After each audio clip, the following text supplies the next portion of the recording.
Bienvenue dans notre émission La puissance de la grâce. Le titre de la méditation est « Quand l'épreuve arrive ». Heureux l'homme que Dieu châtie. Ne méprise pas la correction du Tout-Puissant. Job 5, verset 17. Les épreuves, les obstacles sont des moyens choisis par le Seigneur pour nous discipliner et nous aider à réussir.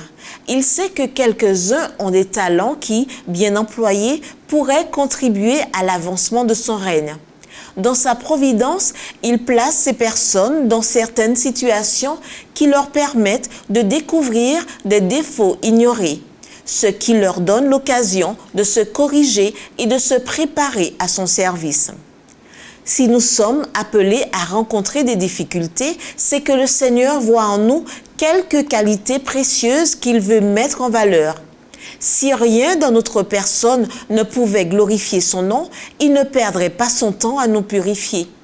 Ce ne sont pas les pierres sans valeur, mais le minerai précieux qu'il jette dans la fournaise. Le forgeron met le fer et l'acier au feu pour éprouver leur résistance.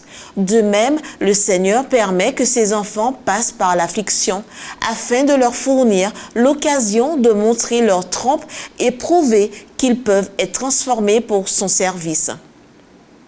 On pourrait croire qu'il nous faut étudier notre propre cœur et réformer nos actions selon des règles que nous choisirions.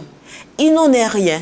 Une telle démarche n'aboutirait qu'à nous déformer et non à nous réformer, car c'est par le cœur que l'œuvre doit commencer. C'est alors que notre esprit, nos paroles, les expressions de notre visage, nos actions dans la vie révéleront qu'un changement a eu lieu. Nous sommes transformés par la connaissance du Christ, par le moyen de sa grâce qu'il verse en nos cœurs. Dans l'humilité, nous corrigerons toutes nos faiblesses et tous nos défauts. C'est parce que le Christ habite dans notre cœur que nous serons rendus capables de faire partie de la famille céleste. Le chrétien ne doit pas conserver ses habitudes pécheresses, ni cultiver ses défauts de caractère. Quelle que soit la nature de vos défauts, l'Esprit du Seigneur vous rendra capable de les discerner et il vous sera donné la grâce suffisante pour les surmonter. C'était notre émission La puissance de la grâce.